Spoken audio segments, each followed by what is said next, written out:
Good morning, everyone. We're going to go ahead and get started. Thank you so much for joining us today for our Future of Work panel discussion and panel. We have some amazing panelists joining us today, and I'm super excited to hear from all of them. But again, thank you for joining. We're going to go ahead and get started. I'm going to go ahead and do a quick round of introductions for our team. Joining us today, I'm Maria Hernandez. I'm not on the slide. I am our Director of Curriculum and Engagement at 10,000 Degrees, and my job today is really to support with all of the tech needs. So I'm not a presenter, but I am a tech needs person today. So I'm going to go ahead and hand it off to Mr. James for his introduction. Sweet. Thank you, Maria. Good morning, everyone. My name is James DeHady. I'm the manager of Black Student Career Success with our Career Success team. And I'll pass it off to Saga. Hi, everyone. I'm Saga Posolguedes. I am the Career Success Manager, and I'm very happy to be here and get this conversation going. I'll pass it on to Anne. Good morning, everyone. Thank you for joining us today. My name is Anne Schnorr, Director of Career Success here at 10,000 Degrees.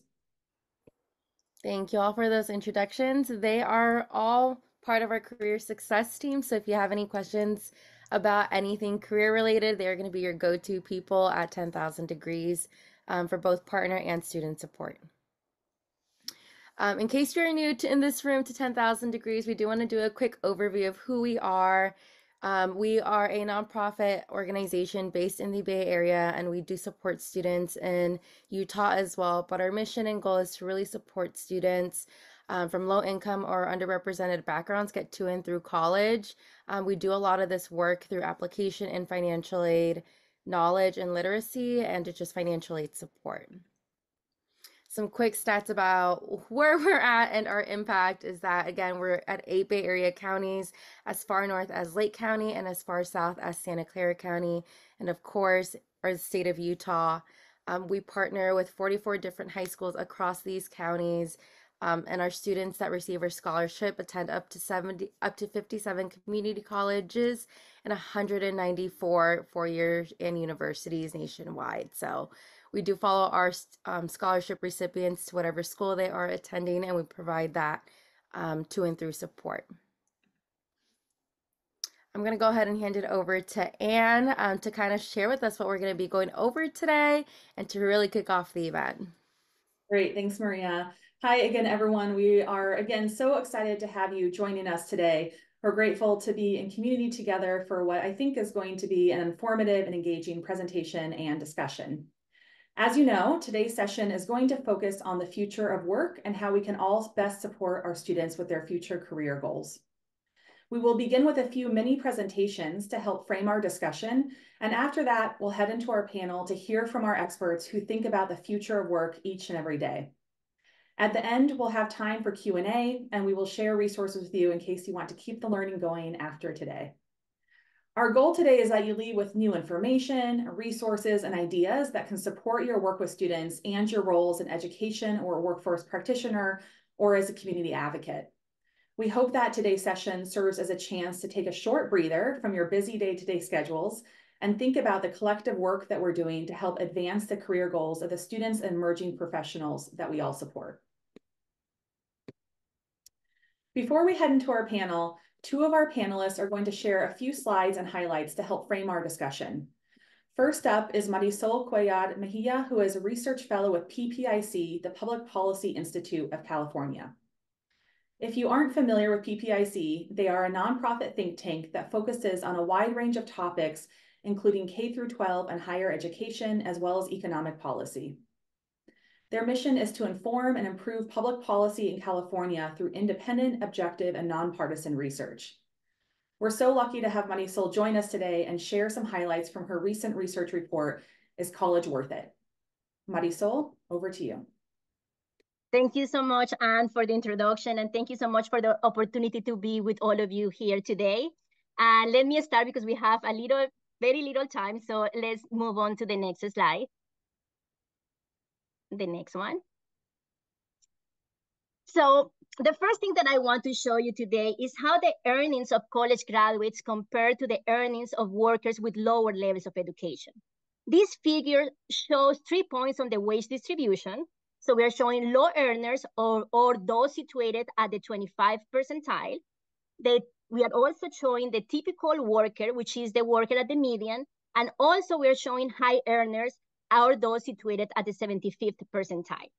This analysis is restricted to full-time year-round workers ages 25 to 64. So in 2021, California workers with a bachelor's degree earn a median annual wage of $81,000.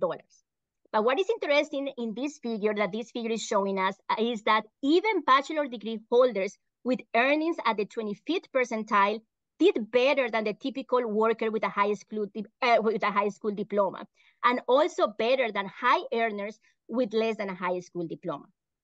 So I'm sure that we all have heard anecdotal evidence of people with lower levels of educational attainment earning as much or more than workers with a bachelor's degree.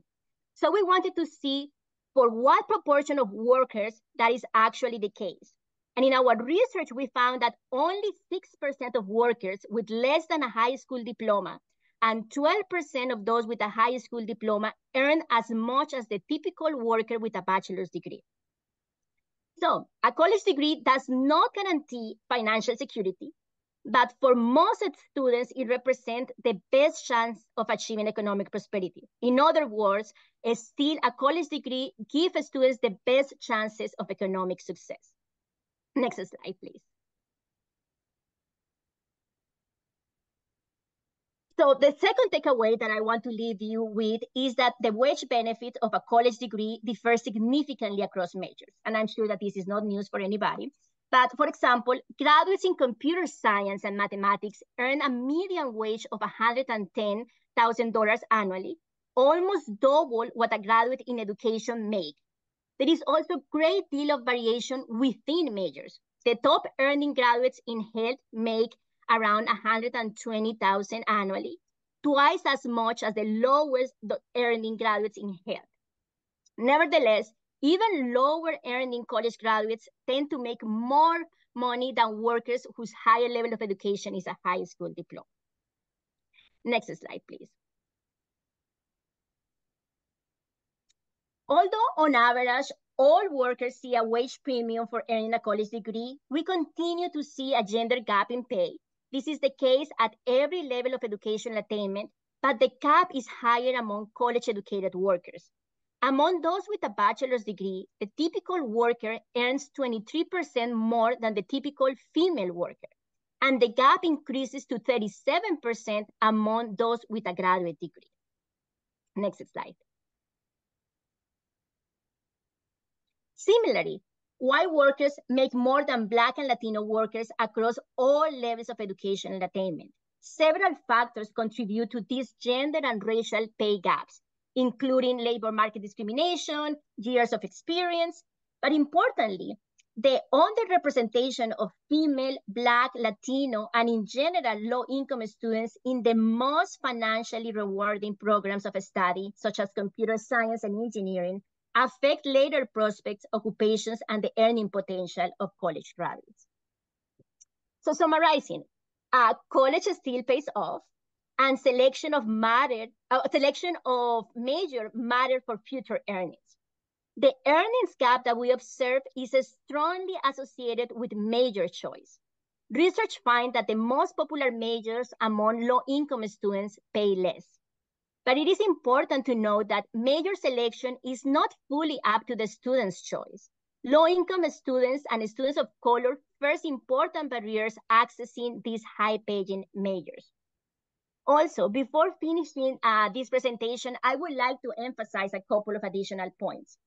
First, that the benefits of a college degree extend way beyond wage gains. College-educated workers are more likely to participate in the labor force, are less likely to be unemployed, are more likely to work full-time, and are more likely to have jobs that provide benefits such as paid vacation, provide health insurance, and retirement plans. The second point that I want to make is that although a college degree has a big payoff, most adults in California do not have a bachelor's degree. And this is especially true in the case of Latino, where only 19% of Latinos 25 to 64 have a bachelor's degree or higher. So this is all that I have for now, and thank you for your attention, and looking forward to our panel discussion. Great. Thank you so much, Marisol, for sharing your research with us, as well as the highlights and insights from the work that you and your colleagues have done over at PPIC. Lots of great information for us to think about that highlights some of the successes, as well as some of the critical work that still needs to be done to advance equitable pathways for everyone to obtain careers that put them on a road towards economic prosperity. Next up is David Parento. David's work has focused on the ed tech and job tech spaces, where he takes an entrepreneurial approach to try and solve some of today's challenges in the workforce. David will be sharing information on how to make the most of a college degree. David, we're so happy to have you with us today. Take it away. Thank you, Anne. Thanks everybody for being here today. It's a real pleasure. Marisol's presentation I thought was just awesome and couldn't have been a better kind of lead in for my mini presentation.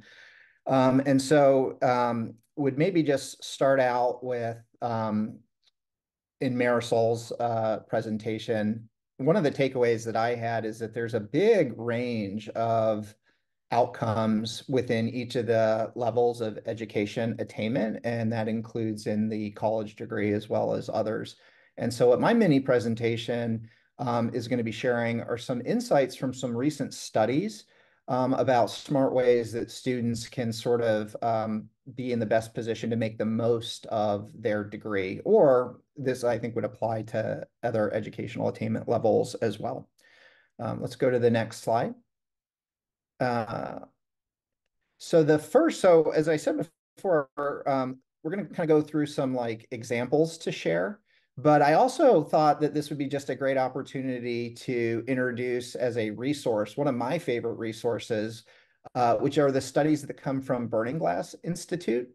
And so Burning Glass Institute is a group made up of a whole bunch of like very senior economists who are leveraging huge data sets from the census, from the labor department. And then very interestingly, they're also harnessing all the like the job board placement data, as well as they're getting information from things like LinkedIn, where people are providing details on their professional profiles as well. And so this, I think, is what I would think of as it's kind of a newish resource. Has only been around for a little bit, but can be so informative for how we're trying to help students. Why don't we go ahead to the next slide. And so I'm going to share kind of 3 of their recent studies, and just going to really hit some really high level takeaways, but would really encourage folks, if you get a chance, to follow up with the studies. They're very accessible and readable, and I think that you'll probably be able to get even more out of it than what I am sharing. And the other thing that I would say is I would recommend for folks too, on their homepage, you can sign up for alerts whenever they have a new study.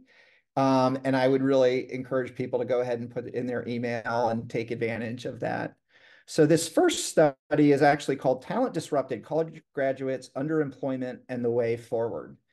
And so what this study was focused on is a lot of kind of like, what are the reasons why people either end up in that higher range in the continuum or may find themselves in the lower range of the continuum after obtaining their college degree.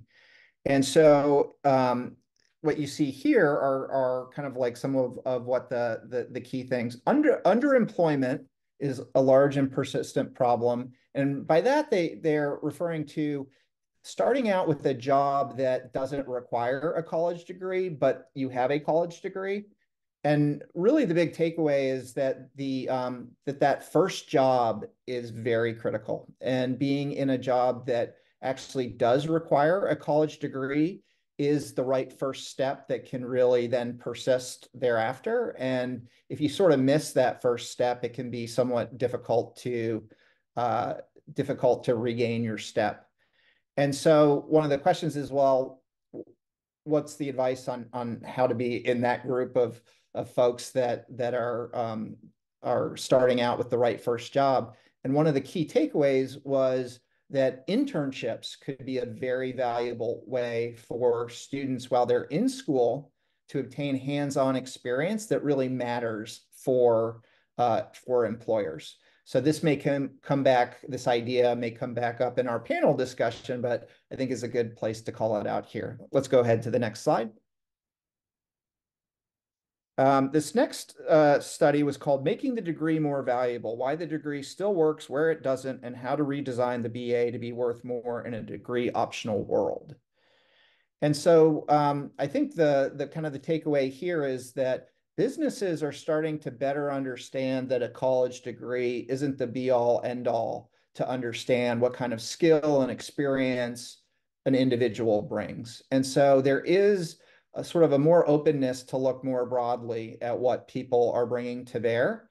And so for learners, for students, to be thinking about what are the kind of skills, both foundational and specialized skills that they can highlight in those discussions with businesses to really round out that picture. And so one of the key takeaways is that there can be really big value sometimes with just one skill plus a degree. So for example, this study was able to show that for a liberal arts major, that if a liberal arts major has product management skills, that relative to a liberal arts major that doesn't sees a 35% premium in their earnings power. Another good example is for a business major who has change management skills, that's a 30% earnings premium. And so I thought this was like super helpful information for us to be able to give really good advice to folks as they're going through their college degree to understand like what are the elements that you can bring together that can really sort of pack a punch for you.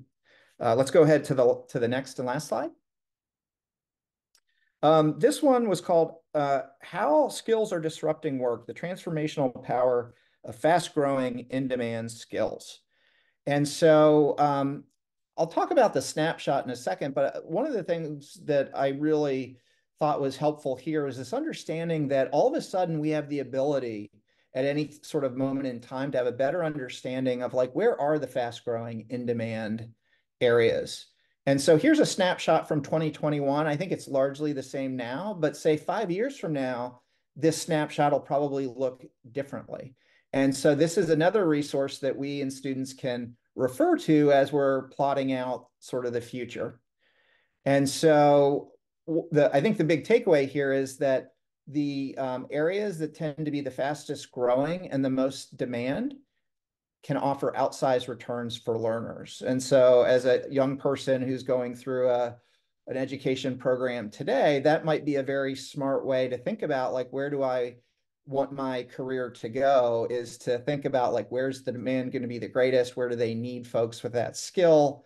And to be thinking about whether that would be a good fit for you, because it can really pay off. So lots more to discuss in the panel discussion, but very excited to be part of it. Thank you. Thank you, David. Appreciate you sharing those insights as well as some of the latest research. And always really interesting to think about those additional skills. I know my team and I here at the Career Success team think a lot about the career competencies that make students most competitive for jobs in order to ultimately attain the careers that they want. And so interesting to think about how to pair their degrees with skills to make sure that they are on the career pathways of their choice. So that helps to frame the discussion that we're going to have about the future of work on our panel. So thank you again, David and Marisol, for your insights and remarks. And I will now hand it over to my colleagues, Saga and James, to moderate the panel. All right, great. Thank you for that, and appreciate it. All right, just want to do another introduction to everyone who probably just hopped on this morning. So once again, my name is James D. Haiti. I'm the manager of Black Student Career Success. We also have Saga here. Hi, everyone. I'm Saga Posorguedes. I am the Career Success Manager. Wonderful. Thank you. All right. So with that being said, this is going to be the topic for the morning, the future of work. But we have these four great panelists who are all coming from their different disciplines who are going to speak with us this morning. So let's see if we can get a bit of an introduction from each person first, and then we can hop into the questions that we have prepared for this morning. So could we actually get started with Zachary, please? Everyone, I'm Zach Lamb. I'm the Director of Apprenticeships and Instructional Service Agreements at City College of San Francisco. So I'm an administrator in our workforce development department, and I spend a lot of time thinking about, what are the programs that, students are going to be interested in, and that will help them attain good jobs, living wage jobs in our area. So that's a little bit about me, and I'm looking forward to talking more about this topic. Righty, and then if we could go ahead and get to Latanya, please. Good morning. My name is Latanya Howell. I am the Vice President of People and Culture at Tappian 3D, which is a tech company, a software development company. My role and responsibility is hiring. So I'm responsible for making sure we get the right talent in the door and emphasizing diversity, equity, and inclusion in our organization as well. Happy to be here. Wonderful. Thank you so much. And if we could get to David and Mary. So I know that you guys probably didn't have much of a chance to go fully into your roles and what you do, but let's get to David, please. Great. Hello again, everybody. I think Ann did a great job of introducing me. Just very briefly, as she mentioned, I'm a sort of a veteran of the ed tech and job tech space, and have spent the last 20 years of my career in being an entrepreneur, an executive, and an investor in that area. I've been particularly interested in models that are really focused on helping to kind of level the playing field. That is just of particular interest. There's a quote that Malcolm Gladwell has used, which is achievement equals talent plus preparation, which I really like. I tend to get focused on the preparation part of that equation and how models are trying to be more effective in helping talented young people be best positioned to be effective and successful in their careers. Really looking forward to today's discussion. Thank you. Thank you so much, David. And then we'll wrap it up with Marisol. Thank you, James. And I just will say that the most of my career has been dedicated to study higher education issues. Most of my research focused on community colleges, students, and their transition to four-year universities. I also have done a lot of work on the value of a college degree, and I also study labor market trends. Thank you. Great. Thank you so much. Really appreciate it. And we're going to go ahead and get into our first question, which is going to be directed to all of you. And that first question is, how can educators best prepare graduates and emerging workers for the evolving demands of the job market? And let's get started with Latanya, please. All right. I think by emphasizing and helping new workers to understand soft skills, teaching them soft skills is crucial for today's work environment, especially given the advancement of technology, artificial intelligence. Artificial intelligence will be able to do a lot of things, but it cannot replace the human side. It cannot replace the soft skills. So making sure there's an emphasis on that aspect is very important. Gotcha. And if I'm not mistaken, soft skills are referring to things like being a team player, great communication skills, things of that nature, right? Critical thinking, adaptability. Adaptability is a huge one. The ability to just, no matter how your job ebbs and flows or what changes, you can move along with it. Okay, great. Thank you. Thank you for that clarification. And if we could pass it off to David, please, for your commentary on this. Yeah, thank you. I would agree with those sentiments as well. Another one would be, I think we can really help students by helping to set the right expectations. So one of the things that I think is true is that like change is constant and accelerating, that for their careers, that's going to be what it looks like. And so I think some good advice is to be prepared to be active in the management of your career. That's something that you want to be proactive and thinking about on a pretty regular basis. And so things like incorporating, discussions about career planning earlier for folks, and also encouraging them to think of that as something that they're doing throughout their career, not just in connection with going to get a degree, but 20 years into their career, they're still going to want to be doing things like that. And then I think if we're able to kind of create a collection of resources to be able to point people too. So I think the Burning Glass Institute, that was one of the things we tried to do in the mini presentation, but things like that that can really be useful for individuals, I think could be some great advice. Great. That's a very great point that you mentioned about really taking charge of your destiny in a sense. I think we can pass it off to Zachary for his commentary as well. Yeah, as an educator, I think I would echo what's just been said. Definitely the soft skills piece is something that we have to focus on. I think when you talk about the evolving landscape of work, it's hard to predict what will a job look like in 5, 10 years, right? Our students will probably be working until through their 60s and 70s, if not longer. How is work going to look like then? It's impossible to say. So I think the soft skills piece is what we know will persist, right? And the other thing that I would add is that I think our role as educators is to help students learn how they learn. Because they will definitely need to learn again. They can learn how to code in a current language, and that language will not be used in 5 years, and they will need to learn another coding language.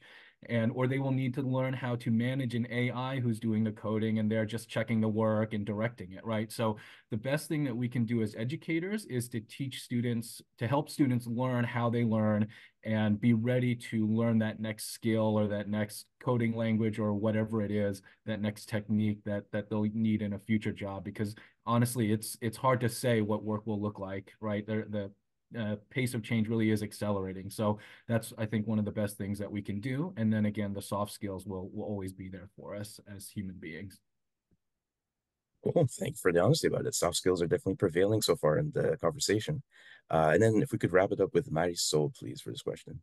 Thank you. I absolutely agree with everything that has been said. And I will emphasize that for these students in their lifetime, they are going to see a lot of changes in the labor market and also changes in what is necessary for be successful in their jobs. So I think it is about teaching them to be flexible and also to be the importance of being long time learners, that there is always to learn things to learn. And also I think we should prepare students to have a deep understanding of how to apply content knowledge. Not only the knowledge per se, but also how we apply that content knowledge. And I think that's something that David mentioned in his presentation, I think is extremely important, is that we need to provide the students with the opportunity to gain practical experience while they are still in school. And so they can learn and develop the skills that are most value for employers. Great. Thank you so much, Marisol. Really appreciate that. And then I think we'll pass off to Saga for the next question. Great. All right.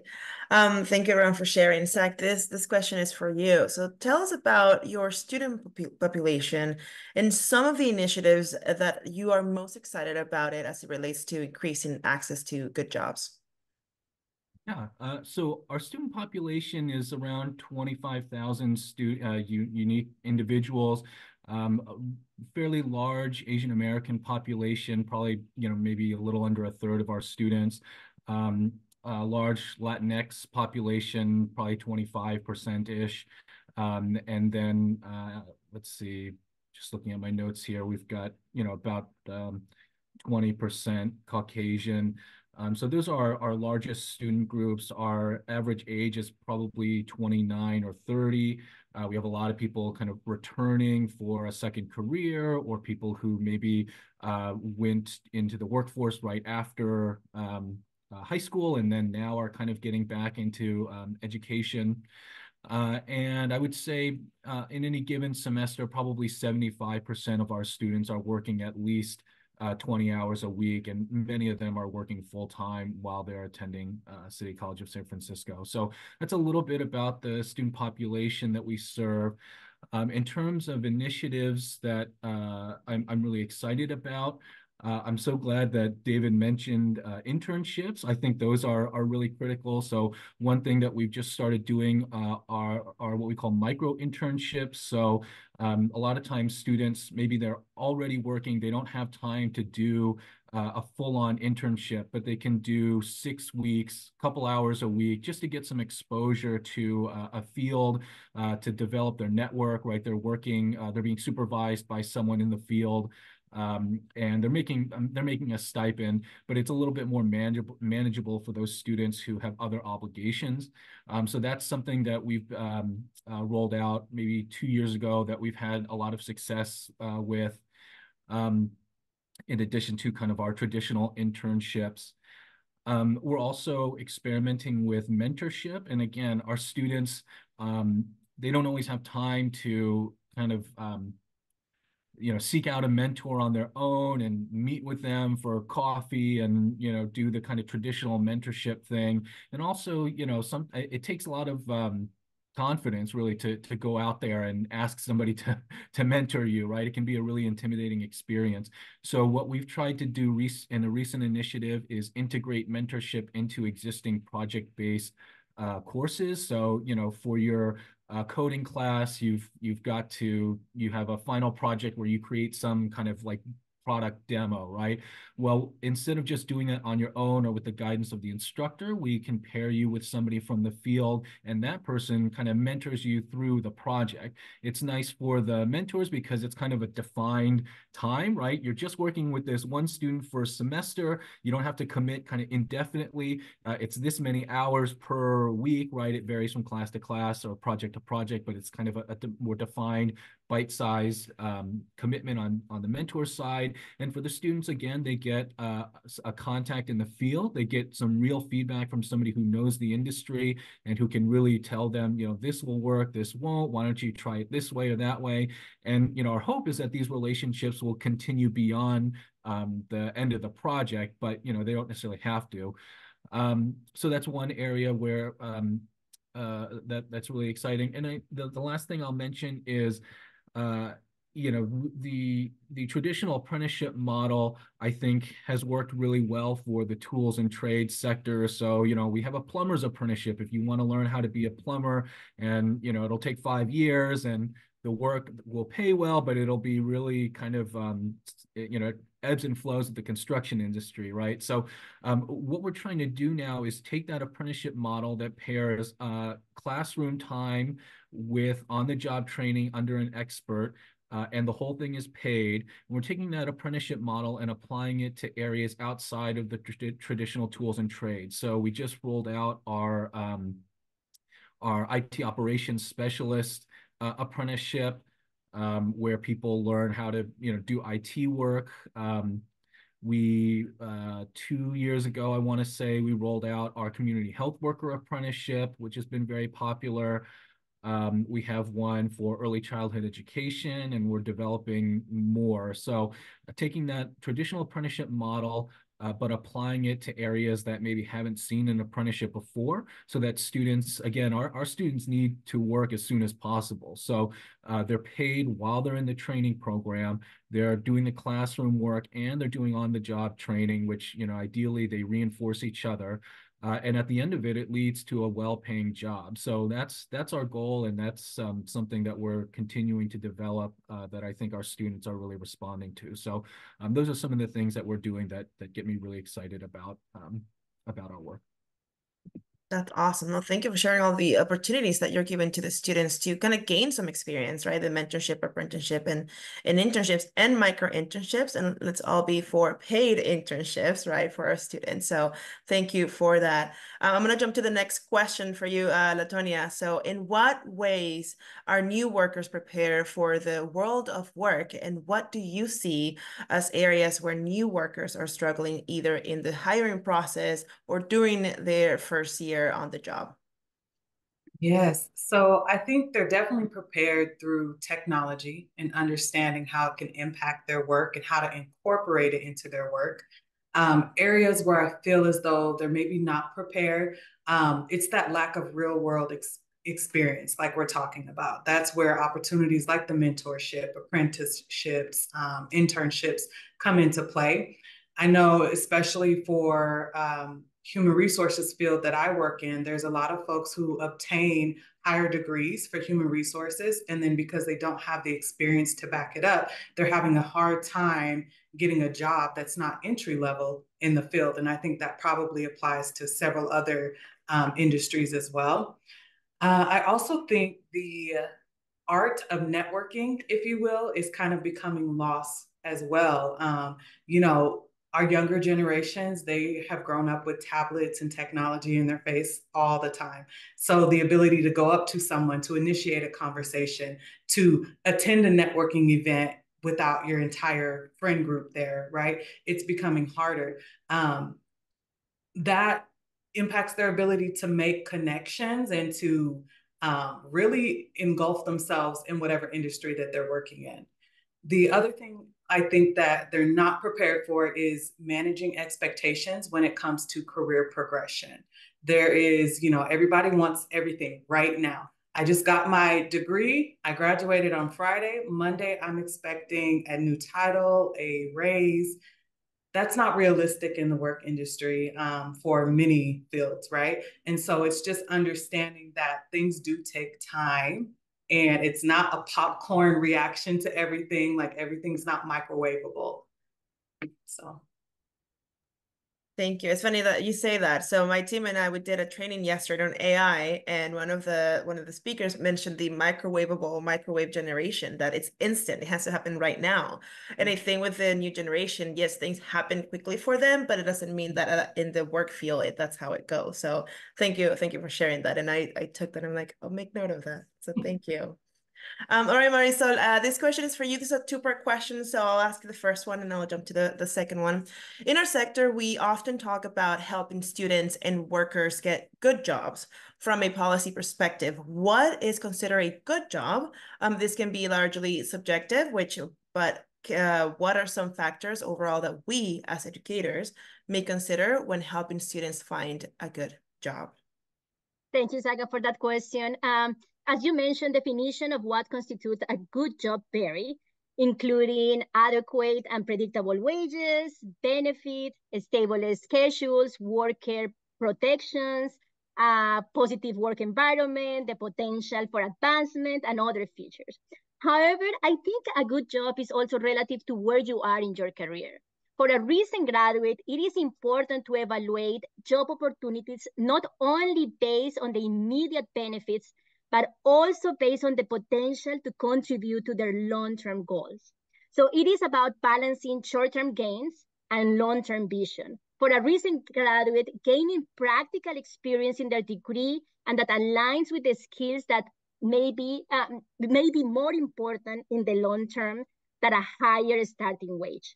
And I think that's a very important message. And I also think that it's going to be important having a better grasp of the landscape of the labor market. That could help college graduates to find better jobs upon graduation. So providing information early and often on the field in which jobs are available, what different jobs pay, what are the career paths that new workers can expect of their lifetime, will also help students to make more educated decisions about their majors, for example. And ultimately, what are the most valuable skills that they need to build while they are still in school? Awesome, thank you. And then a follow-up question to that, what are some of the labor market trends of recent college graduates? So to answer this question, I usually like to look at the labor market outcomes of recent graduates, which, for our research, we use those that are aged 22 to 27. And we compare those to adults with only high school diploma. So let me give you some stats based on 2022 data that will kind of illuminate this. So 93% of recent college graduates are in the labor force compared to 81% of those with only high school diploma. Second, the unemployment rate of recent graduates is almost half the rate for those with a high school diploma. Third, there are also differences in terms of full-time employment. 63% of college graduates work full-time year-round compared to 50% of those with a high school diploma. Also, recent college graduates in California earn $58,000 at the median, while workers with a high school diploma earn $34,000 $1,000. This is so college graduates earn about 68% more than those workers with only a high school diploma. And this is different from the figure that I showed you at the beginning, because the figure that I showed you in the beginning was just, for the workforce 25 to 64, and this is just really concentrated for recent graduates. And also, as I show, the takeaway that I show about great variation depending on college major also holds true for those recent graduates. Great, thank you for the stats. I think it's very important to just understand kind of like what's out there, that college is still important for a lot of the students. Because I think sometimes the question is like, why am I here? What I'm gonna do after college, which is why we want to provide the experience, right? By either providing internship, mentorship, or apprenticeship. So and I would like to add one more thing is that, and this is related with David's presentation about underemployment. And I want to say that I agree that underemployment is a common occurrence among recent graduates, but I think there is also, a transition period between when you graduate and when you find your ideal job. And I think it's also, you're not going to find your ideal job or the best well-paying job. That's not going to be your first job. And that, for most of us, that has not been the case. But what we see in the data is that eventually, when you are in your late 20s, early 30s, things start to pick up, and just based on wages, it seems that people start to get in jobs that are more aligned with their degrees. So it takes time. It takes time. Awesome, thank you, and I'll pass it on to James. Okay, thank you. The next question is going to be directed to David. So, David, the question is, what are some common challenges that recent graduates have in their first year of employment? And what are some things that they can do in that first year to basically kind of set them up for a future of professional success?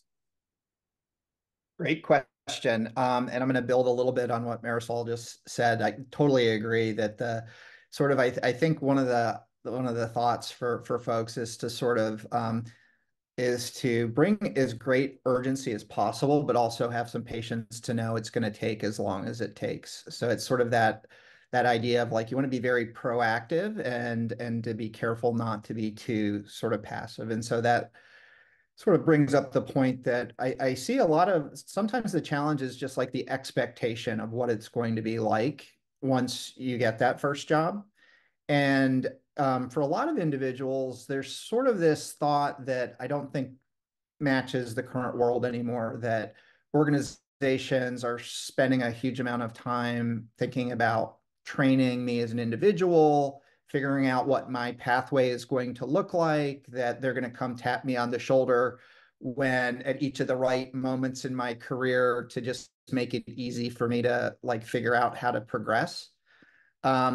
Maybe 40 years ago, it was like that. I saw this stat that like a big employer like IBM, that if you spent 40 years at IBM, it was something like 4 full years of your time there was on paid training. That was the kind of investment that it used to be. But as you look at it, like a lot of businesses are thinking about, how do we pull costs out of the business? How do we become more efficient? They're taking a lot of money and resources away from some of the training and other programs that used to do that. So the first thing I think for just like real tactical advice for students is like, hey, like you are the person who is going to have to navigate this, or at least you should be prepared that that may be the case. And so if that's the case, what are some of the things that you might want to be thinking about early on? And what I would say to somebody is, hey, like start out with a plan, because if you have a plan in time, those are the magic components to be able to reach your goals. And so very tactically is think about like, how do I, like, is a phrase I like to use, is how do I crush year one? This is my first year. How do I just do a phenomenal job? Like, I think for individuals to understand that typically your employer may not always mention this to you, but like at the end of your first year, or maybe it's after the first 6 months, they're going to sit down with a performance review. And they have already built what is essentially going to be the scorecard that says, here's how you're measuring up on what we care about. So ask, like on day one or in the first week, what does that look like? Because they're signaling to you, here's the stuff that we care about. Find an opportunity to talk to people on your team at different levels and see if they can share some informal knowledge with you of like, what do you wish you had known that you know now that back when you were in my seat that you wish you had known then? That's a great way to kind of learn some of the informal stuff that is important.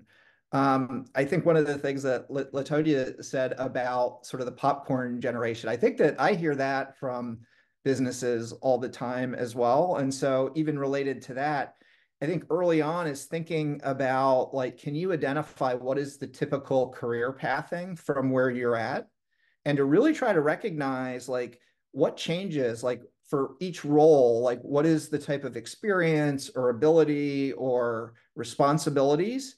And I think that that can help people have a better understanding of like how teams are built and how they progress. And therefore, here's what's important for me to be able to do today. And here's what I want to develop over time so I can sort of be in that next seat.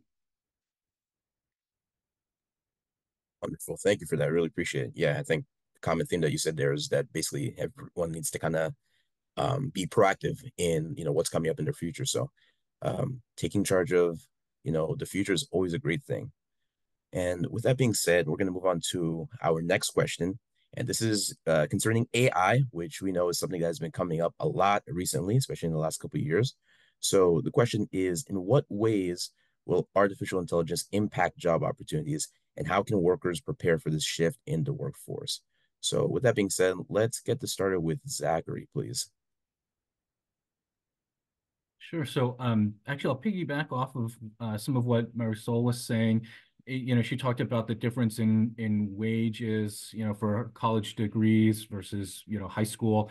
One thing also to consider is that people or jobs that only require a high school diploma are much more exposed to AI. So I've seen some estimates as high as like, 4 times more likely to be replaced with automation versus a job that requires a bachelor's degree. So I think that's one thing that students need to keep in mind, and another reason to continue your education. I think in general, we tend to overestimate the impact of a new technology in the short term, and then we underestimate its impact in the long term. So I know that there's a lot of fear around artificial intelligence and what that will do. And, some of that is certainly warranted, but at the same time, I'm sure we've all seen these things where, somebody submitted like some court document that was done by AI and it just hallucinated a bunch of, citations that, don't exist. Or, I saw one recently where someone asked how many N's are in mayonnaise and it said 4. And because people and AI is just based on the data that humans generate, right? So a lot of people misspell mayonnaise. I'm not sure I could spell it, but so the AI goes out and it says, oh, here's one way to spell, here's another. All in all, there's 4 N's in mayonnaise. So it's not this technology will change the workplace, but I think what I think what a lot of our students will end up doing is managing these AIs and kind of correcting things. So I was talking to an architect, and he said at his firm, they use AI to kind of do a first draft of a building, right? So they'll give it some prompts and then it'll generate, 4 different ideas for what this building could look like. And then, of course, somebody will have to go in and clean it up, or oh yeah, this wouldn't work for one reason or another, or it's not up to code or whatever. But idea generation, right, is kind of where it starts off at, but it's not good enough to do anything beyond that, or it still needs to be checked by a human being. So I think just being prepared to use AI and to check its work. Don't take it as gospel. And yeah, just like I wouldn't shy away from AI. I would embrace it and learn how to use it and learn what it can do and what it can't do, because what it can't do, you can do. And there's a job for you there in managing that AI, but you've got to know how to generate the right prompt to get a good answer, right? It still needs an expert to say, oh, we want this building to be in this particular architectural style and to use this or that. And So it requires some technical expertise to really get the most out of AI. And so, yeah, I think that's kind of the role for a lot of our students in the workforce. Great, thank you so much, and thanks for that stat that you mentioned at the beginning too. I think we all had a idea, but I guess we didn't know that the stat could be sort of that high in a sense. With that being said, let's move it on to Marisol, please, for your commentary about this question. Thank you. I will say that it's too early to evaluate the impact of AI on the labor market. There is a lot of uncertainty and conditions are changing very fast as well. And it's also important to recognize that the impact of AI would likely play different across different sectors, occupations, and regions. And I think it's something that we know is that AI in the long term is going to replace some jobs, is going to create other jobs, and is also going to complement other jobs, making them more productive. And I would like to share a little bit. There is recent research by Indeed that analyzed 55 million job postings and found that 2/3 of jobs have moderate or high exposure to AI, meaning that generative AI is considered good or excellent at 50% of more of the skills mentioned in the job posting. However, according to these findings, I think that kind of the takeaway is that generative AI will be less likely to replace an entire job, but rather serve as a tool to augment or streamline parts of a job. But however, I think it is still too early to know the real extent of the impact of AI will have in the labor market. And instead of students, I think that for those students currently in college and those wanting to pursue a college degree should prepare themselves in a school to understand and utilize artificial intelligence so they are familiar with and skilled when they enter the labor force. As the use of AI continues to grow, the economy will need more individuals that are trained, skilled, qualified in designing and implementing and maintaining artificial intelligence. So workers that are critical thinkers, creative, lifelong learners will continue to have a very important place in the labor market, even in the presence of AI. Thank you. And I believe you said out of that 55 million, you said that was 2/3, right? Did I hear that correctly? Yes, 2/3 were that are going to be subject to moderate or high exposure to AI. Okay, good to know. Thank you. That is our little notice for today. Everyone, get ready there. And with that being said, let's pass it on to Latanya for your thoughts about this question. Yes, my favorite quote I've heard about this, right, when it comes to the fear of AI taking jobs is AI won't take your job, but someone who knows how to use AI will take your job. And I think that's so true across the market because as an employer, when we are recruiting, we are looking at what's going to be most efficient. How can you get your job done and do it efficiently and as accurately as possible? Yes, there's still some fact checking that needs to be done with AI because it's only as good as the data you give it. So I think overall the message should be to embrace it. You know, it's kind of like when Google came out, everybody was like, what? This will never stand around. I'm not going to type a question in here. I'm going to stick to my encyclopedias. And now look where we are, right? And so I think it's the same thing with AI. There's a lot of fear, there's a lot of uncertainty, but it's not going anywhere. It's here to stay. So the best thing we can do is embrace it and learn how to use it to enhance the skills that we already have. Good to know. Thank you. Good to know. I'm glad we're using Google as compared to encyclopedias. I think it makes it a little easier to search information. And with that being said, let's end it off with David, please. Great, thank you. I'm going to use AI as I think is a really good example of why change is constant and accelerating. And I think as folks said, it's like it may take, I think people are starting to see where it could be used and there will be a different rate of adoption as it starts to come in.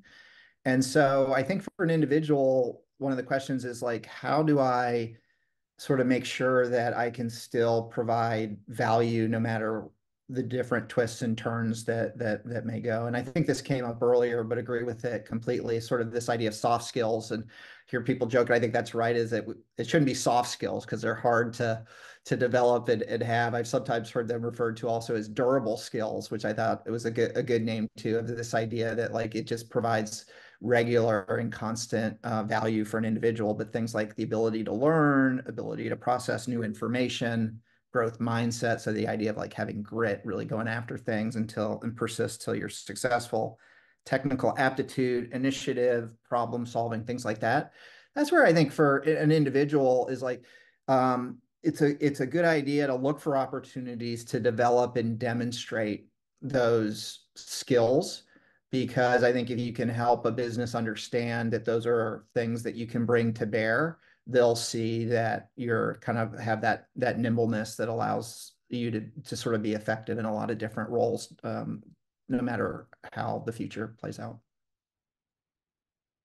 Wonderful. Thanks for highlighting the soft skills once again. I think that kind of makes it clear that it's not necessarily all about the hard, defined skills. That's not really the only thing that matters, but having that ability to be able to adapt to varying situations, especially with changing in our workforce, is really going to be key for the future.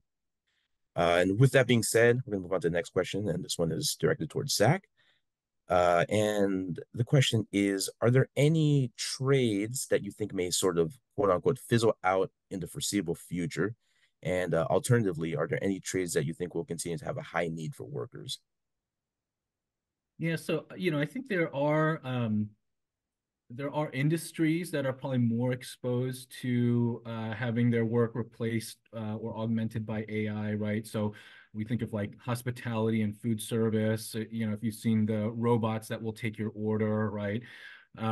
Retail, administrative work, like data entry, not, anything that is kind of repetitive, right, is more easy to automate. Transportation, warehouse work, those are probably the industries or areas that are maybe more exposed to AI. But I think the way to think about the question is not by specific jobs or trades, but by specific tasks. So what tasks are automatable? What tasks can be done by AI as it gets increasingly, good at doing things? And so, in those areas, right, there is going to be more tasks that can be done by AI. But yeah, at the same time, that doesn't mean that those jobs are going away. Again, they're just going to look different. So, hospitality, maybe there are, fewer jobs in hospitality, but there will always be, a need for a human being to make you feel at home in a restaurant or in a hotel or something like that. And, it may not be, maybe instead of, 5 people working at the restaurant, it's 2 and some AI or robots or whatever, right? But there will be those jobs, but there will be fewer of them, and the tasks, instead of, taking orders, maybe the human beings are doing more just like welcoming people or troubleshooting issues with the AI, or whatever it is that that human beings can add to a dining experience or a hotel experience, right? So I don't think if there's somebody who's passionate about a particular thing, I wouldn't say, oh, well, that job is going away.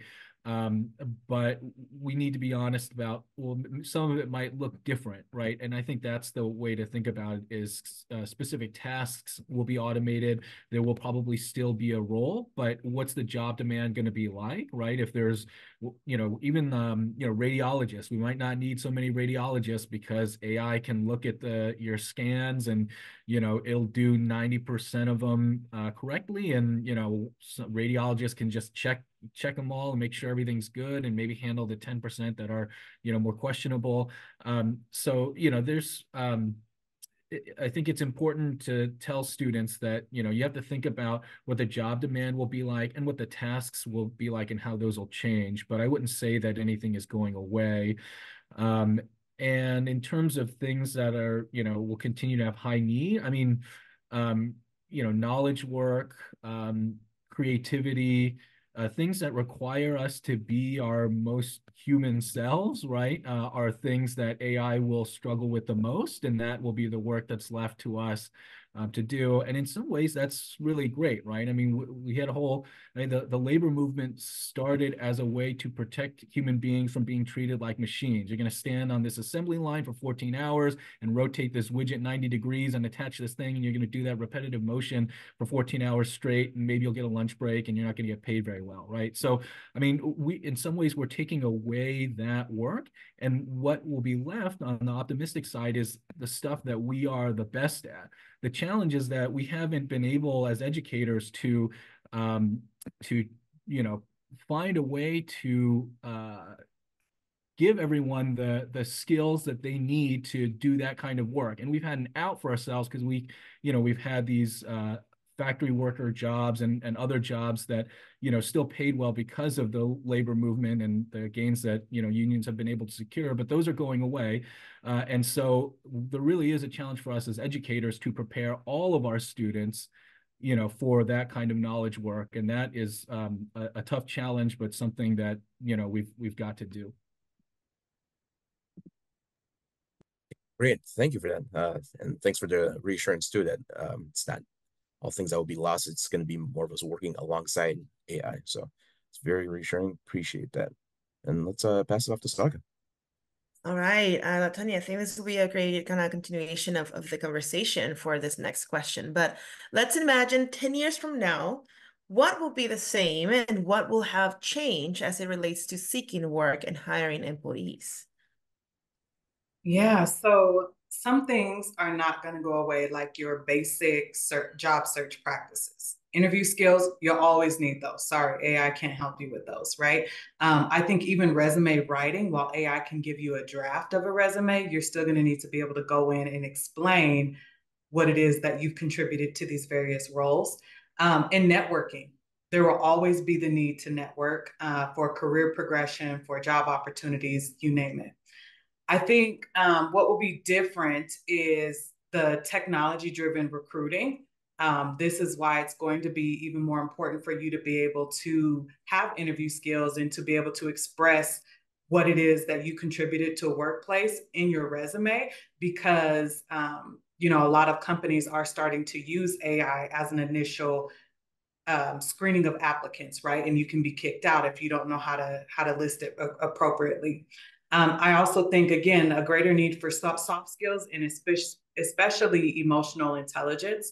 And the reason being is, again, AI is not replacing that. It's still going to be there. So even if we continue to incorporate that into the hiring practices, you still need to be able to display emotional intelligence and to have those same soft skills that we've been discussing. And then upskilling and lifelong learning. So we've kind of talked about how artificial intelligence, it can be used to add to what we already have, the skills that we have. But we, to stay on top of things, are still going to need to make sure that we're learning. We are figuring out ways to upskill, figuring out ways to make ourselves more valuable in the job market. So that's kind of my take there. Oh, you're on mute. There you go. Humans are not going away, that's for sure. But I think it's important to evolve with this technology that we're going to go into in the future, that we are starting to see the development of it now, but our students are growing up with it. So they don't know how to look up an encyclopedia or how to look at, like, it's going to be kind of instant in the future, I believe. So thank you for that. And then Marisol, this one is for you. So we know from your research that educational differences largely drive racial gaps in the labor force. Do you see the stats improving in the years to come? Thank you. So let me start by giving you a little bit of context of those findings. So I recently co-authored a report on labor force participation in California. And in that report, we found that most of the race ethnic differences in labor force participation rates are driven by differences in educational attainment. So we have Asian and white students have higher labor force participation rates than Latino and Black adults, largely because the former are more likely to be college graduates. So as such, lower educational attainment constitute a real barrier to labor force participation and labor markets. And if we were to fully eliminate educational attainment gaps, that could close most of the gaps that we see in labor force participation. So now answering your question about if we see those stats improving in the years to come, I will say in short, the answer is yes, but it will require continued work from the state's community colleges and four-year institutions. So we have research coming out this summer in which we project a significant increase in college going rates among Latino and Black students. And that increase we predict that is going to be driven by a continuation of improvement in the completion of college preparatory courses required for admission to the University of California and the California State University systems. So those the A through G courses. So the key to this is that if those strong increases in college going rates translate in college completion among Latino and Black students. So that's the key. Like the key is if our four-year institutions are going to take the actions and the changes that need to happen to continue to see increases in both persistent and completion. I think we're going to have more access or Latino and Black students to these institutions, but now what we need to pay more attention is how we can help students to persist and complete, and that is going to be, if that happens, that is going to translate into more Latino and Black workers in the labor force. Thank you for that. All right, and then I'm going to jump to the next question. This one is for you, David. Tell us a bit about learn and earn models and why you find those promising. Great, thank you. Yeah, let me start out by defining what I mean by learn and earn, because it's kind of a broad category and can sort of encompass a whole bunch of different things. But it's essentially formal training or learning that's incorporated into your actual work schedule, meaning that you're getting paid while you're learning new things or skills. And so apprenticeship would be a good example of this. Another example would be businesses are now doing a better job of adopting things like tuition assistance programs where people can be working and then starting to pursue a degree at the same time, where the business is actually paying the cost of the degree. And so the reasons that I think would be so excited about this is, number one is like things that we sort of talked about. Businesses, the best predictor of whether somebody can do a thing is whether they have done the thing. So this sort of having prior experience is so important. So in a lot of these learn and earn programs, the intention is to find people with the right potential and then to give them the hands-on ability to develop and to demonstrate that they can do the thing, which really is a big deal. I think another thing that I really like about it is, as we think about the different gaps that exist in education attainment, a lot of that comes down to like gaps in privilege and opportunity that exist. So if you kind of think about it in like practical terms, for a lot of individuals, it's an either or decision, right? Like, I've got a whole bunch of things that I need to take care of. I've got family, I've got, there are reasons that I need to be bringing in an income, right? So it's either do I get a job or do I go pursue a degree? And one of my old businesses, we were very focused on helping adult learners. And one of the things that we saw is that, like, to me, those were like the real heroes of, they were doing both. Like, so a full-time job and then, I will spend another 20 hours a week grinding through to get that degree, weekends and nights and coming out of pocket for that.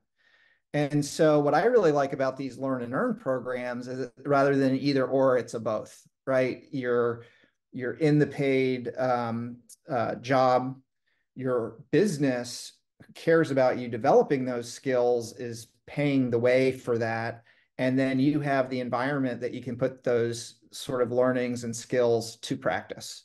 And so I think people are trying to figure out, like, I think the aha is like, wow, this could really help, especially as businesses are sort of putting less into training and other things. And so right now, people are trying to figure out, like, maybe this is a good tool for us to even scale that further. So that'd be exciting. And the last thing I would say is, I think that that's a good signal for, as young people are like thinking about their first job, like that's a good signal that the business cares about training and has an understanding that a lot of great people aren't going to have sort of know it all on day one. And this is kind of a great way to kind of like, be able to sift through what businesses kind of believe and put their money where their mouth is on that, and what businesses may not be putting that same investment. Yeah, thank you for that. Yeah, I think any experience that a student can gain, especially for this job entry, the job entry like positions that we're seeing, that some of them require some experience, but if a student is right out of college and they didn't do an internship, it's going to be a little bit of a challenge there. So providing any information or internship that the student or anyone can gain some experience is always going to be a plus, right, on the resume. So thank you for that. Then I'll pass it on to James to ask a couple of the last questions. Yes, thank you, Saga. We have a couple of the last questions here. And one of the last ones that we have is, what are you all excited or optimistic about as it relates to the future of work and supporting emerging workers into the labor force? So with that being said, let's get started with Latanya, please. Okay. I think I'm most excited about the younger generation and their ability to adapt, their ability to be problem solvers. They're not just going to come into a situation and complain or gripe because it's not what they are looking for. They're going to come in and say, okay, how do we impact this? How do we influence this? What can we do to help be a part of the solution?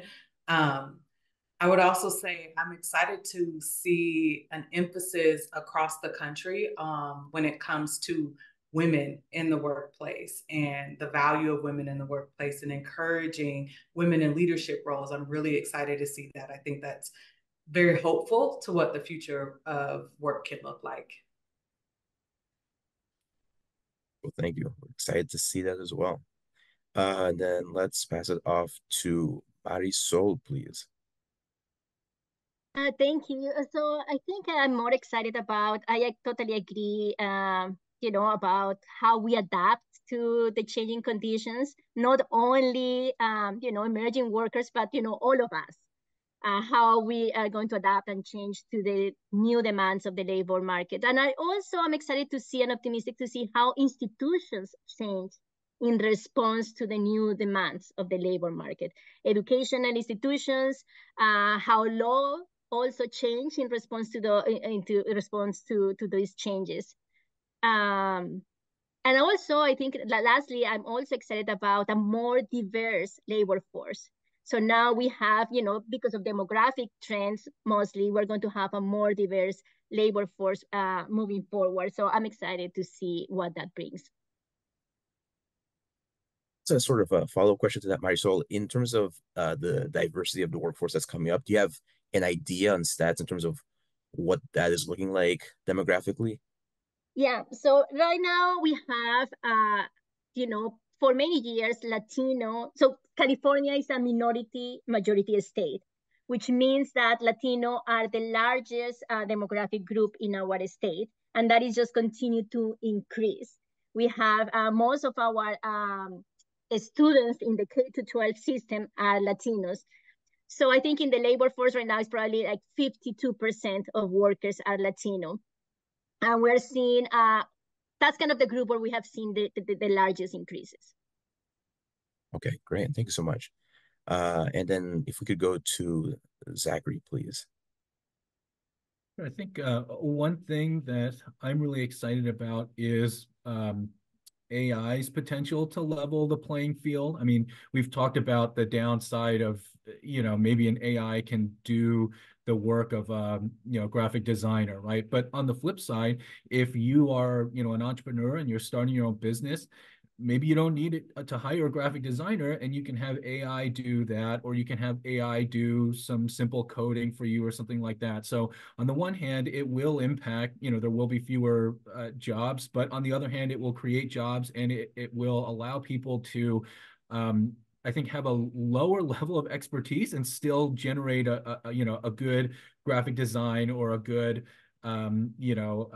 slide deck or whatever it is, right? So in some ways, I think AI can also really help with leveling the playing field, because you won't have to be able to code to create, some code, right? You can just ask the AI to do it. So I think that's one thing that I'm excited about, even though it is kind of the other side of the coin of some, troubling things with AI. There is, a silver lining there. And I think, again, I mentioned this already, but I mean, it's going to be a huge boost to productivity.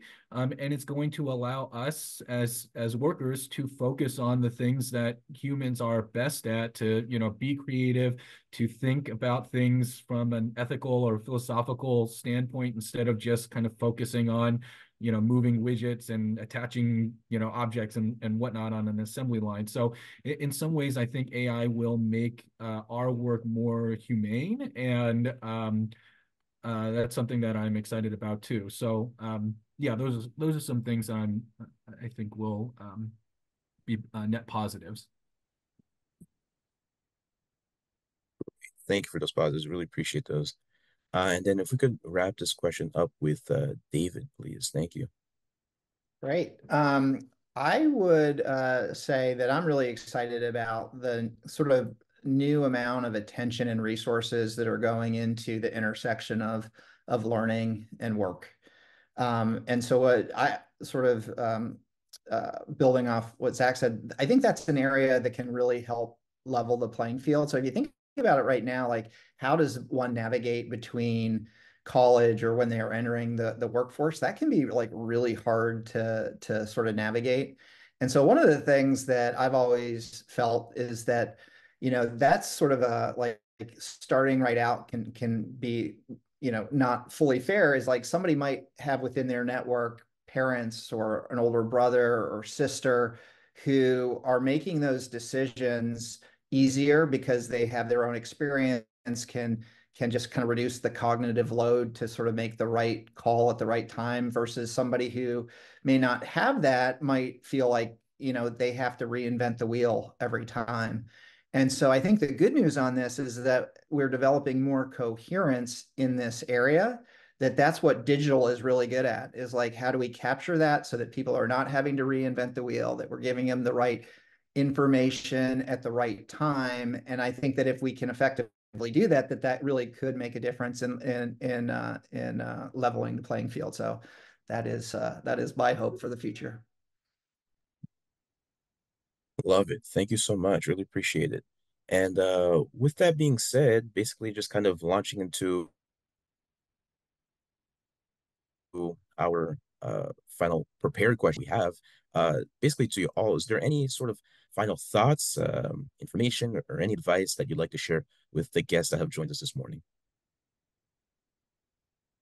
And with that being said, let's get started with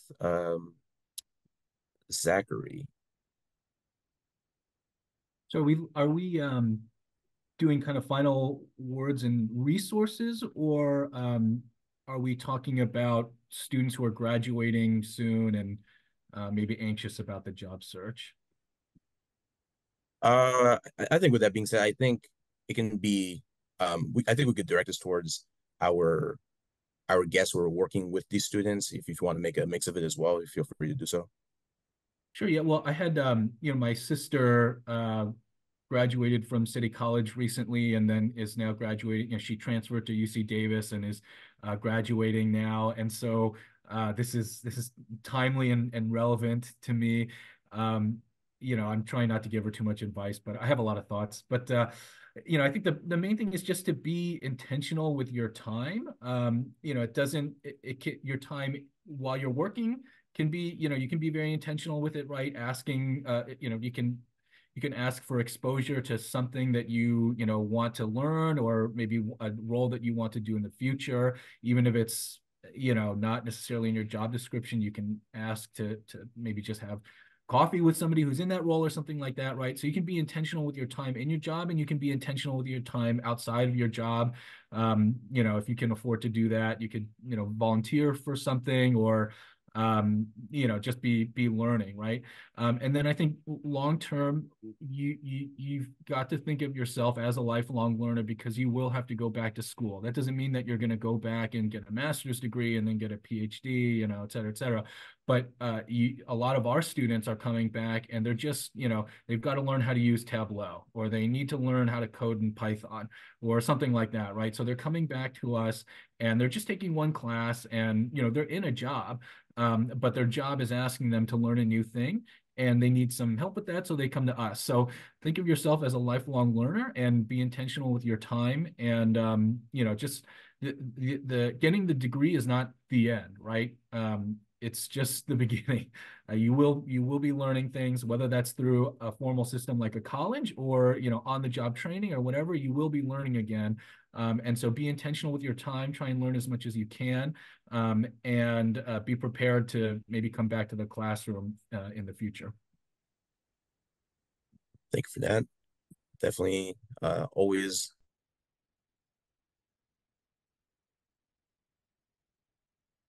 a life in the process of learning.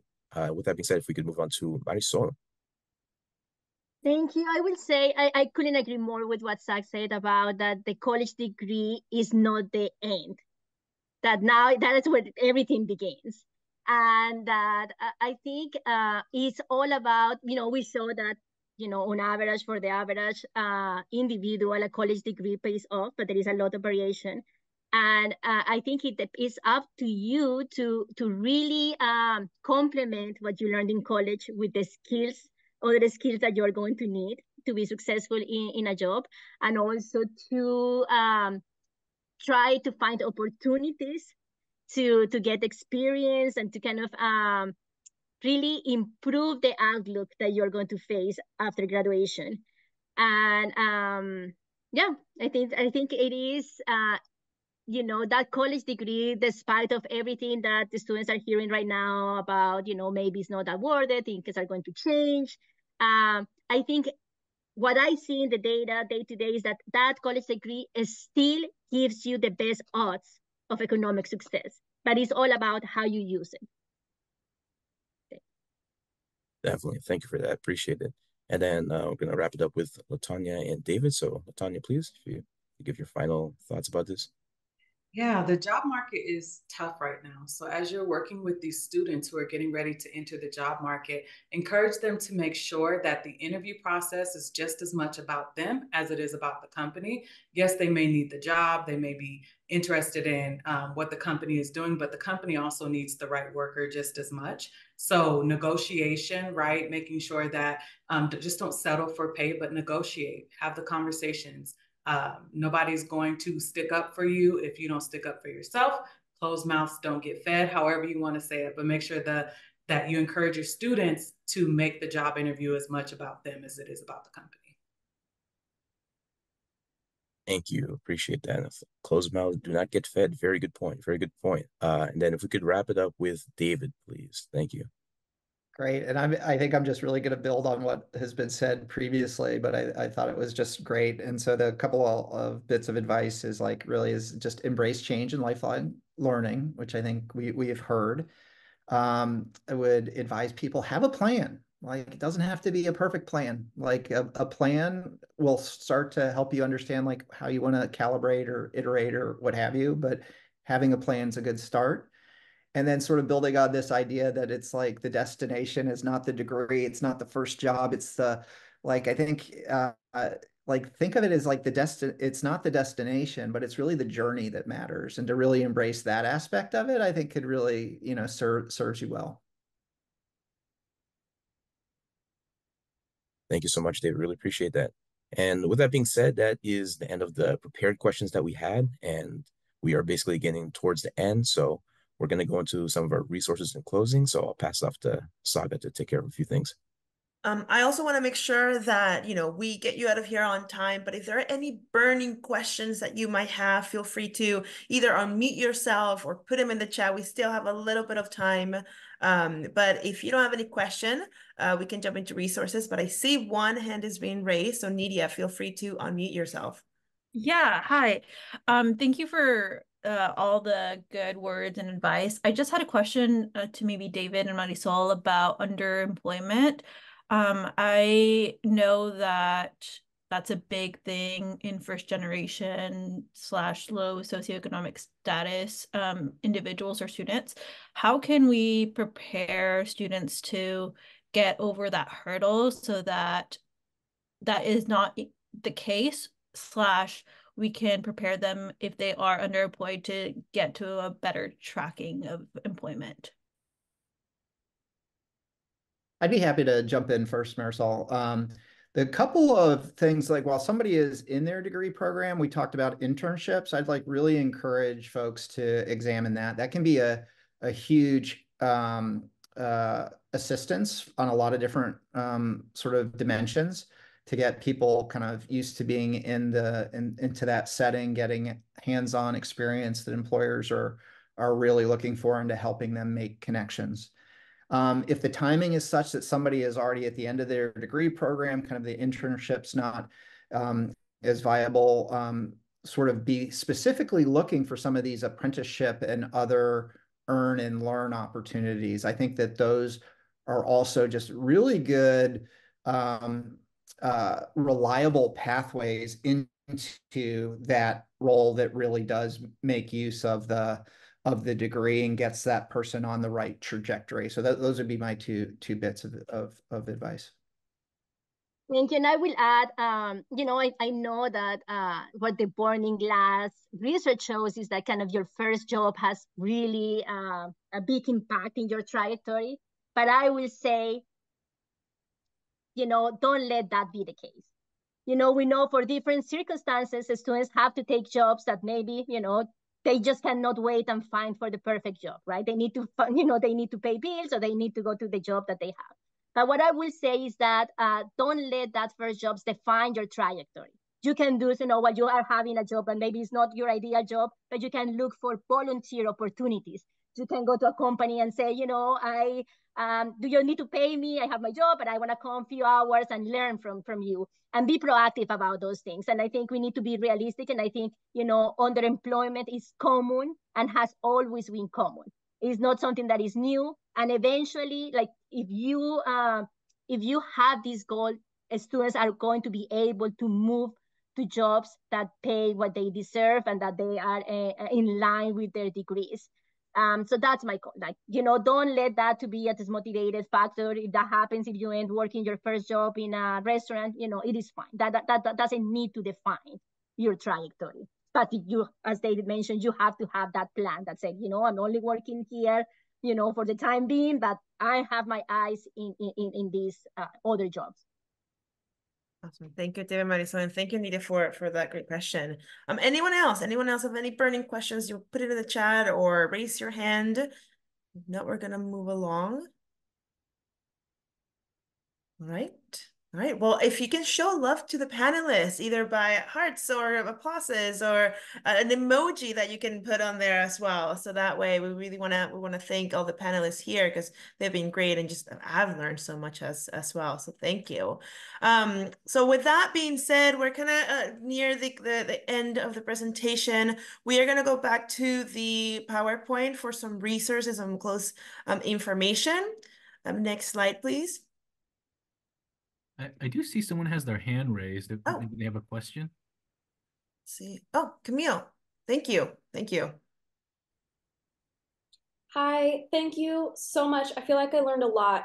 Something that came to mind in the last responses was how to support people. I know there's no one answer, but what I'm finding is a lot of the youth that I work with, the bandwidth and that sense of like things need to happen now, or like the challenge of getting to long-term planning because of their life circumstances or because of their experiences is like, it can be kind of challenging to do that follow-through piece. Is there any advice or wisdom about trying to get there with the youth to be able to see, like, I know that this isn't what you want right now, but that these are stepping stones that can get you where you want to be, such as if a person needs to get a job immediately for financial reasons, of course, but that's not their like long-term career goal or how to stay in school at the same time. Does anyone have any like experiences where it worked to like kind of get through to a student? Sort of Um, teaching that longer skill of like waiting, planning.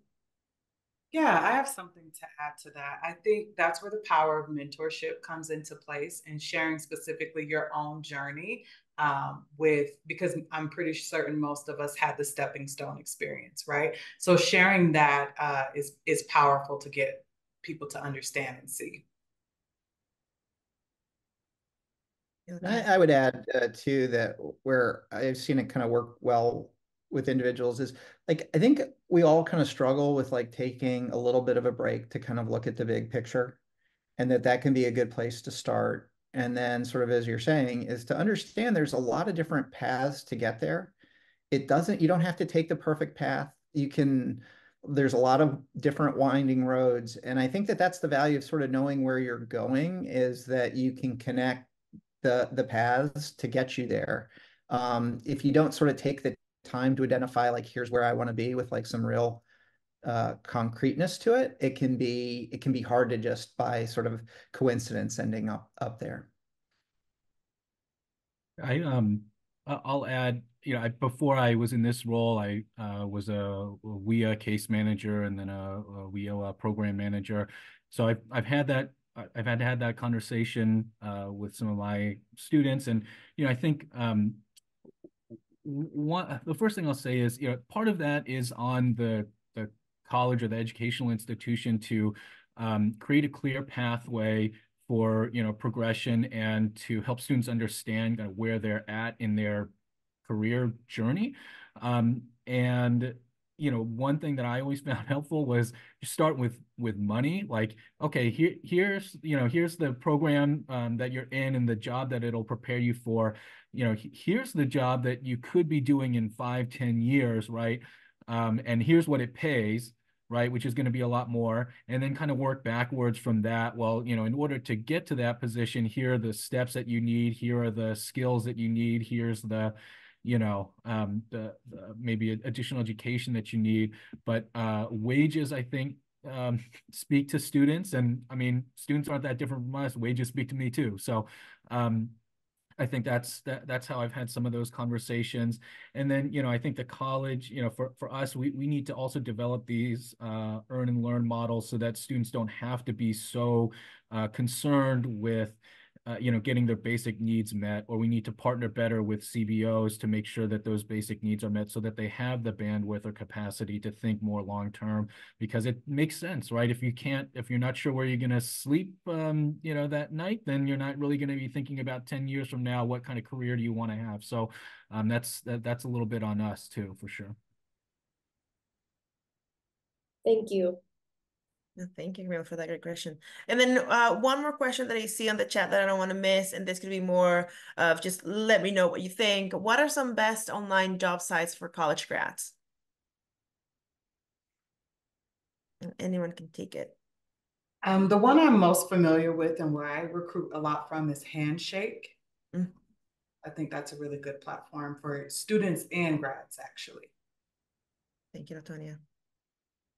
Anyone else? I don't have one to recommend, but maybe just a bit of advice is to make sure that is just a component of the overall job search. I'd sort of caution folks not to be completely dependent on just accessing online job postings, but to try to figure out, are there ways to make connections, to network, those can oftentimes be even more effective. Yeah, especially with the networking, you might be a person away from landing that job, or at least an interview or informational interview. So the power of networking is very powerful. Thank you, David. And also to have the confidence, I think for individuals, especially younger folks, is to sort of know that like people are generally, if they're able to help, are going to probably want to help. And so like I've always been impressed by young people who have reached out to me to explain like, here's what I'm interested in. I saw your background, is there, just making a connection there. I have every single time I've just been very impressed with that kind of outreach and have been more than happy when I've been able to be of assistance to do that. And I think a lot of people are like that. Yeah, most of the time people are willing to help, especially because they've been in that position as well of like just getting started. So yeah, I agree. Thank you. Any And other thoughts? just add, we have Handshake. It's great. It's, you know, it's got jobs, but it's also a great way to network because companies will list like, oh, here's the recruiter or whatever, or you can talk to a college student who did an internship with that company previously and left a rating or something like that. So it's a great networking tool too. And then I'll just put a little link in the chat. This is actually an MZ Burning Glass product that we have that will give you information about different roles, different positions, you know, what the wage progression looks like, what the job demand is in, you know, 5 miles, 10 miles, whatever your radius is around San Francisco. It's specific to us in San Francisco. But and so, you know, this I think is a good tool just for students to help understand like what am I getting myself into? What are the skills that are needed here? What are the what kind of wages can I expect? And so, you know, I think to create an account and like save stuff, you've got to have a CCSF email. But I mean, doesn't seem like it seems like anyone can just like go on the site and use it. So feel free to use it if it's helpful for you. Great, thank you, everyone. All right.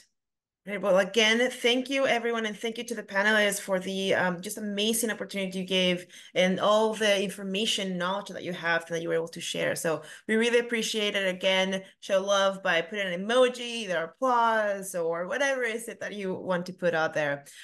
So with that being said, with all the resources that our panelists were able to also offer, we have compiled a few articles and reports that might be of interest to you, including some of those that were, mentioned today. So everyone will receive a copy of this slide deck and the recording so that you can review these resources after today's event. So make sure that you wait for those in your email because they'll be there we go in your way.